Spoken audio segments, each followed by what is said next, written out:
2002 में Spiderman blockbuster होने के बाद स्पाइडरमैन 2 से भी पहले स्पाइडरमैन 3 की रिलीज डेट अनाउंस करती थी प्रोडक्शन वालों ने, और एल्विन सरगेट जो ऑस्कर विनिंग स्क्रीन राइटर रह चुके हैं उनके साथ सोनी ने कुल 7 फिल्म्स साइन कर दी थी जो पहले स्पाइडरमैन की मूवी के लिए काम कर चुके हैं। सोनी पूरी तरीके से एल्विन को अपने साथ जोड़ना चाहते थे।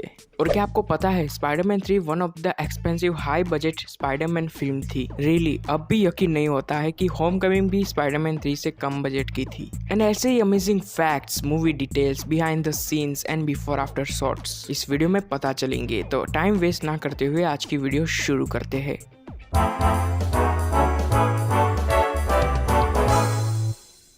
यहाँ पे पीटर के रूम में इस रेडियो के पीछे मेरी जेन की एक फोटो रखी हुई होती है। वो वही सेम फोटो होती है जो पीटर ने फर्स्ट मूवी में लेबोरेटरी ऑफ कोलंबिया यूनिवर्सिटी में क्लिक की थी। अगर आपको वो डिटेल पसंद आई है तो ये भी पसंद आएगी।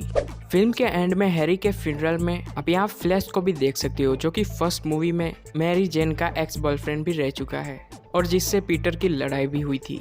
स्पाइडरमैन 3 की स्टोरी लिखते हुए director Sam Raimi Norman Osborne की स्टोरी को फिनिश करना चाहते थे। उसके लिए उसके बेटे हैरी ऑसबॉर्न को एज अ विलन वापस लाना चाहते थे, जिसकी हिंट हमें स्पाइडरमैन 2 में ही दे दिया गया था जब हैरी पूरी तरीके से पीटर से बदला लेने के लिए तैयार था। उसके अलावा भी विलन के लिए सैंडमैन को लिया गया क्योंकि उसकी और स्पाइडरमैन की फाइट विजुअली इंटरेस्टिंग लगती, जो आपको मूवी देख के पता ही चल गया होगा।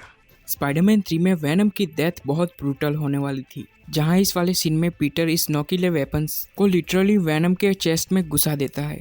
एंड यहाँ पे वेनम की स्टिकी वेब अलग होना शुरू करती है, तो यहाँ पीटर देखता है कि वेनम ने पूरी तरीके से एडी को एब्जॉर्व कर दिया था और बॉडी के नाम पर अंदर सिर्फ हड्डियां ही बची थी। और शायद ये स्पाइडरमैन की मूवीज में सबसे डार्क मोमेंट होगा। अच्छा हुआ सैम रेमी ने इसे मूवी में नहीं दिखाया, वरना ये मूवी तो ऑलरेडी क्रिटिसाइज हो रही थी। कॉमिक के अंदर सैंडमैन को एक सिंपल क्रिमिनल दिखाया गया है जो कि चोरी लूटमार करता था, बट रैम सैमी ने स्टोरी के लिए एक डिसीजन लिया, सैंडमैन को ही फ्लिप मार्को यानी कि पीटर के अंकल को शूट करने वाला बना दे ताकि एक ड्रामेटिक सिचुएशन क्रिएट हो, और ये मूवी को भी काफी इंटरेस्टिंग बनाती थी। और साथ ही में सैंडमैन का एक फैमिली बैकग्राउंड भी बनाया गया ताकि एक इमोशनल सिचुएशन क्रिएट हो। और सैंडमैन अपनी बेटी के इलाज के लिए चोरी करता था, ये दिखाया गया है जो कि कॉमिक में बिल्कुल नहीं था। मूवी में बिल्डिंग क्रैश के सीन को बाहर से टोटली वीएफएक्स से बनाया गया था एंड इनसाइड शूट के लिए एक स्टूडियो में ही फ्लोर के लिए एक सेट बनाया गया था जहां वो फोटोशूट करवा रही होती है। एंड ये वाले सीन के लिए ही उस फ्लोर के फर्श को टिल्ट किया गया था और एक्ट्रेस ब्राइस डैनियल्स हावर्ड से एक्टिंग कराई गई थी। एंड इस सीन में सारे स्टंट उन्होंने खुद किए थे।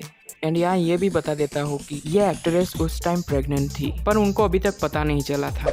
एंड इतना ही नहीं, इस सीन में यहाँ क्रेन बिल्डिंग के अंदर आ जाती है, उसको एक्चुअली में रियल में शूट किया गया था और बाद में सभी सीन में ब्लू स्क्रीन को हटा के वीएफएक्स से रियल बिल्डिंग बनाई गई थी। एंड इस वाले सीन में यहाँ कन्वर्सेशन होती है, उसके लिए एक एक्चुअल सेट बनाया गया था। एंड अब ये वाला सीन जो है वो सीजीआई से बनाया गया था, जहाँ सैंडमैन के फेस को स्कैन करके हूबहू फेस क्रिएट किया गया था जो कैरेक्टर में ऐड किए गए थे। और सेम ऐसा ही हैरी एंड पीटर के फेस के लिए इस वाले सीन में।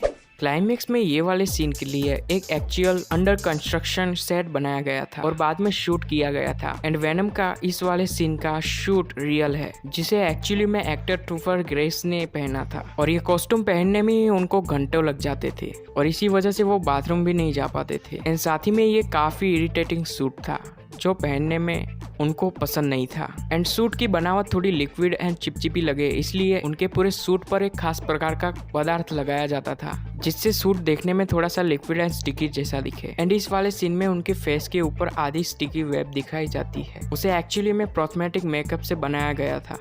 ये वाला फाइट सीक्वेंस टोटली सीजीआई थे। एंड मूवी में पीटर का ब्लैक स्पाइडरमैन में और एडी का वेनम में ट्रांसफॉर्मेशन होते हुए दिखाया है, वो सीजीआई से बनाया गया था। और साथ ही में सैंडमैन के जितने भी सीक्वेंस बताए गए हैं, जिसे 12 टाइप ऑफ सैंड्स पर स्टडी करके फाइनल रिजल्ट से ही सैंडमैन के विजुअल इफेक्ट मूवी के लिए बनाए गए थे। And that's really awesome. Sam Raimi ने स्पाइडरमैन 3 में ही ऐसे कैरेक्टर्स को इंक्लूड कर दिया था जो शायद ही आपने नोटिस किए हो, जैसे ग्वेन स्टेसी जो स्पाइडरमैन की मूवीज में बहुत बड़ा कैरेक्टर प्ले करने वाली थी, और साथ ही में डॉक्टर कॉनर्स जो आगे चल के अपने ही एक्सपेरिमेंट से एक लिजर्ड में बदल जाते हैं और सोनी ने तो इसे ऑफिशियली अनाउंस भी कर दिया था 6 मई 2011 की रिलीज डेट। बट इसमें कुछ इश्यू होते ही इस प्रोजेक्ट को कैंसिल ही कर दिया और स्पाइडरमैन को रिबूट करने का सोचा। बट सैम रेमी ने वो कैंसिल क्यों की वो आपको पता चलेगा फैक्ट नंबर 60 में। इस सीन में स्पाइडरमैन एंड सैंडमैन की फाइट सीक्वेंस शूट करने के दौरान एक्टर चर्च को एक मुक्का मारने से चूकना था और दीवार का एक ईंट का टुकड़ा टूट जाना था। वहाँ असली ईंट के बीच में एक फोम की ईंट भी थी जहां उनको एक्चुअली में मुक्का मारना था। बट अनजाने में ही चर्च ने रियल के ईंट पर वार कर दिया जो शूट करने में उनकी 3 उंगलियां ही फ्रैक्चर हो गई। 2007 में 4 मई को स्पाइडरमैन 3 रिलीज हुई थी जिसने नॉर्थ अमेरिका में ही 4253 थिएटर्स में रिलीज किया गया था जो कि एक नया रिकॉर्ड था और साथ ही में फ्राइडे को वर्ल्ड वाइड $104 मिलियन का कलेक्शन किया जो कि अगले दिन सैटरडे के वर्ल्ड वाइड $170.6 मिलियन का कलेक्शन करके अपना ही बनाया हुआ रिकॉर्ड ब्रेक कर दिया। सैम रेमी को स्पाइडरमैन ट्रायोलॉजी नहीं बनानी थी बल्कि उन्होंने तो आगे भी 3 फिल्म प्लान करके रखी थी एंड 4th पार्ट का प्रोडक्शन वर्क ऑलरेडी शुरू हो गया था और मूवी के लिए एक स्क्रिप्ट भी तैयार की गई थी और एक्टर जॉन वेल्कोविच को प्लान किया गया था एज अ वेल्चर और एना हैथवे को एज एन ब्लैक कैट। फिर रेमी ने इस प्रोजेक्ट को पर्सनली पसंद नहीं किया, स्क्रिप्ट के चेंजेस उनको पसंद नहीं आ रहे थे एंड रिलीज डेट भी अनाउंस हो गई थी। उनको लगा कि इतनी टाइमलाइन में एक अच्छी फिल्म नहीं बन सकती और उन्होंने ये करने से अपने हाथ खड़े कर दिए और उनकी जगह किसी ने भी नहीं ली और ऑफिशियली आगे के प्रोजेक्ट को भी कैंसिल कर दिया गया। जब पीटर पहली बार ब्लैक स्पाइडरमैन में कन्वर्ट होता है तब वो एक बिल्डिंग के ऊपर उल्टा लटका हुआ होता है जो कि कॉमिक से इंस्पायर था जिसमें भी वेनम उल्टा लटका हुआ होता है, जिसमें ये भी था कि पीटर को पता ही नहीं चलता कि वो एक्चुअली में यहाँ पहुंचा कैसे और यहाँ पीटर भी यही कहता है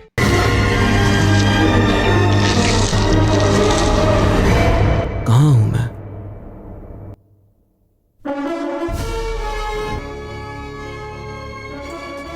स्पाइडरमैन 3 को काफी क्रिटिसाइज किया गया। पहले तो सैम रेमी इसे 2 पार्ट में बनाना चाहते थे, बाद में एक ही मूवी में करने का डिसीजन लिया। सैम रेमी पहले तो सैंडमैन को मेन विलन और वेनम की जगह वल्चर को रखना चाहते थे बट सोनी की तरफ से प्रेशर आया वल्चर को वेनम में रिप्लेस करने के लिए और साथ ही में मूवी की स्टोरी ऐसी लगती है जैसे सब कुछ बहुत जल्दी हो रहा है। मूवी की डार्क थीम के कारण 6.7 की रेटिंग मिली जो कि अब तक की सभी स्पाइडरमैन मूवी से कम थी बट मुझे ये पर्सनली बहुत अच्छी लगी, इनफैक्ट पार्ट 1 और 2 से भी ज्यादा।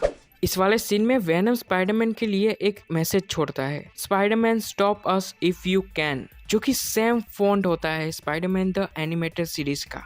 $336.5 मिलियन का डोमेस्टिक कलेक्शन करने के बाद नॉर्थ अमेरिका के साथ पूरे वर्ल्ड में हाईएस्ट ग्रॉसिंग मूवी बन गई थी 2007 की, जिसने इस साल के pirates of the Caribbean, Harry Potter and transformers जैसी मूवी को भी पीछे छोड़ दिया गया था और साथ ही में स्पाइडरमैन मूवीज में हाईएस्ट ग्रॉस मूवी जिसका रिकॉर्ड 2019 में स्पाइडरमैन फार फ्रॉम होम ने तोड़ा था। वीडियो पसंद आई हो तो एक लाइक जरूर करना एंड इस चैनल पे ऐसी और भी वीडियोस मिल जाएगी एंड आगे भी आती रहेगी, इसलिए सब्सक्राइब द चैनल।